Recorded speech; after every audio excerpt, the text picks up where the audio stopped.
लेनी पड़ती है। ठीक है, वैसे भी एजुकेशन में भी है, बच्चों को स्कूल में बैठाने से नहीं होगा कि बच्चा पढ़ लिख करके अफसर बन जाएगा। बच्चों को देखो टाइमली, बच्चे की गतिविधियों पे ध्यान रखो। नारी शिक्षा की ओर मैं ध्यान देता हूँ, मातृत्व शक्ति की ओर। अपने भील समाज की स्थिति बड़ी दयनीय है। बेचारे कुछ बहनें पढ़ना चाहती है, ऐसी बात नहीं है, आजकल की लड़कियों के बहुत जोश है, वो भी पढ़ लिख करके एसडीएम, तहसीलदार, आईपीएस, आरएस, आईएएस बनना चाहती है।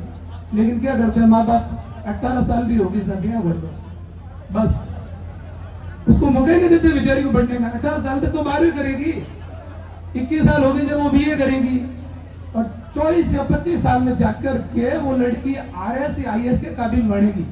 इतना मौका देते ही नहीं हो आप। 18 साल में बस 16 साल में सगाई कर देते हो और 18 साल में आ जाते हैं भाई फ्रेंड के साथ ब्याह दे दो।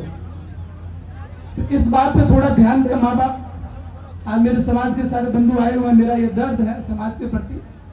मुझे भी दुख होता है जहां भी मैं कहीं जाता हूँ, जैसे मैं जालोर, सिरोही, पाली इस साइड रहा हूँ, समाज की स्थिति बहुत दयनीय है।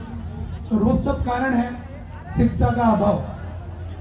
अपन लोग अपनी बहनी बेटियों को पढ़ाते नहीं है, बच्चों को पढ़ाते नहीं है, और पढ़ाते हैं तो उनको संवारते नहीं है, उनको देख रेख नहीं करते। देखो बच्चों को, बच्चा क्या कर रहा है, अच्छे लोगों के साथ उनको उठ बैठ चालू कराओ। उनके साथ जो लड़का उनका फ्रेंड है वो क्या कर रहा है, शराबी प्रवृत्ति का नहीं है, नशा प्रवृत्ति का नहीं है, तो उस बच्चे के साथ बच्चे को उठने बैठने मत दो, तो बच्चे से दूर रखो, पाबंदियां रखो। तब बच्चा कहीं जाकर के किसी कंपटीशन को पास करेगा और सरकारी सेवा में आएगा। अपने समाज के बच्चे समाज से सर्विस में नहीं आने के मुख्य कारण मैंने जो देखा है, वो सबसे बड़ा मुख्य कारण ये है कि बच्चा 12वीं करते ही जोधपुर या बाड़मेर, जयपुर, जहां कहीं भी चला जाता है, वहां के नए वातावरण में ऐसे घुल जाता है कि बस माँ बाप को भूल जाता है, और वहां की नशा प्रवृत्ति, वहां की मटर गश्तियों में मस्त हो जाता है। और उसका जो मकसद होता है कि मैं मेरे यहाँ क्या मकसद से आया हूँ, या मुझे क्या करना है, या पढ़ लिख करके मुझे क्या बनना है, वो भूल जाता है। और फिर हम लोग क्या है, मजदूर होते हैं, तो हमें भी टाइम नहीं मिलता है कि बच्चों को समय समय पर जोधपुर या जयपुर जाकर के देखें बच्चा क्या कर रहा है। तो मेरा सभी माताओं, बहनों, भाइयों और समाज के बंधुओं से विनम्र एक निवेदन रहेगा कि समाज की दयनीय स्थिति को देखते हुए बच्चों और बहनों को अधिक से अधिक पढ़ाएं, उन पर फोकस करें, और अपना जो रोजमर्रा की मजदूरी है, जैसे आज कोई ऐसा मजदूर नहीं होगा जो 500 रुपए से कम कमाता होगा, मेरे हिसाब से कम 500 रुपए हर कोई कमाता है रोज के। तो 500 में अगर आप 50 रुपए यानी महीने का 1500 रुपए अगर आप बच्चों पे खर्च कर देते हो, तो बच्चा आपका एसडीएम कलेक्टर जरूर बनेगा। ये मैं दावे के साथ कहता हूँ। 100% अगर आप 1500 रुपए महीने के अगर आप बच्चे को ऊपर ढंग से खर्च कर दो, आपका बच्चा एसडीएम कलेक्टर बन जाएगा। उसका एक तरीका है, आजकल सरकार की जो शिक्षा है निःशुल्क है 12वीं तक, आप सब लोग जानते हो, पढ़ाई बिल्कुल फ्री है। सरकारी स्कूलों में 12वीं तक कोई पैसे नहीं लगते हैं। और राज्य सरकार ने अनुसूचित जाति और जनजाति के लिए कई एकलव्य और छात्रावास, अम्बेडकर छात्रावास, बालिकाओं के लिए केजीबी विद्यालय कई ऐसी खोल रखी है। इन विद्यालयों में भी निःशुल्क व्यवस्था है, उनके खाने की, पीने की, रहने की सारी व्यवस्था फ्री है। अब रही बात 1500 रुपए कहाँ यूज करने, वो मैं बता देता हूँ आपको। 12वीं तक तो आपका रुपए खर्च करना ही नहीं है, क्योंकि सारी पढ़ाई फ्री है।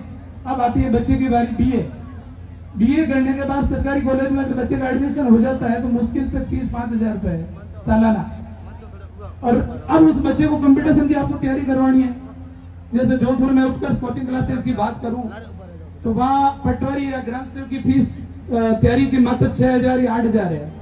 वहां पे आपको खर्च करने, वो 1500 रुपए जो आपने इकट्ठे कर रखे थे। बच्चा 12वीं तक पढ़ा था ना, वो पहली से लेके 12वीं तक 1500 के हिसाब से जो पैसे आपने इकट्ठे कर रखे हैं, वहां पे आपको पैसे खर्च करना है।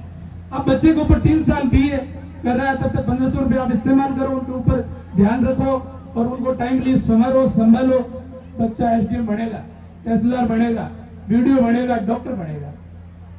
लेकिन आप लोग क्या करते हो, शाम को 500 कमा लिए और साथ में पौवा ले आते खुद, बच्चों को भूल जाते। बच्चे क्या कर रहे हैं, क्योंकि नशा प्रवृत्ति है ना भील समाज में।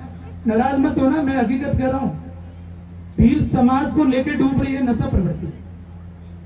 ये मेरा समाज का मंच है, मुझे बोलने का अधिकार है, इसीलिए कोई नाराज नहीं हुए। भील समाज अगर डूब रहा है तो नशे से डूब रहा है।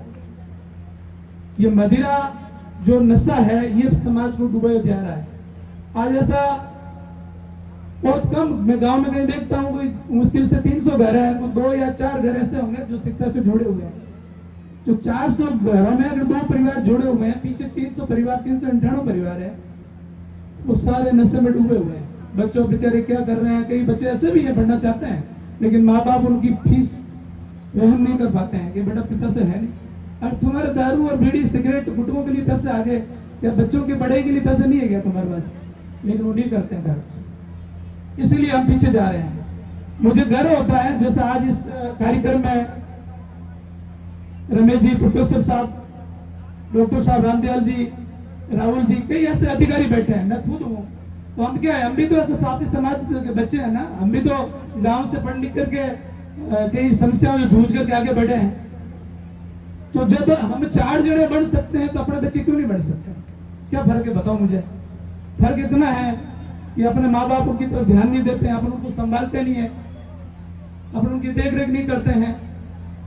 बच्चों को क्या जरूरत है, बच्चों को क्या देना है, बच्चों को कहाँ भेजना है। कई बार ये होता है कि 12वीं पढ़ ली, बस आगे कॉलेज की बात बच्चा करता है तो माँ बाप मना कर देते हैं कि इससे नहीं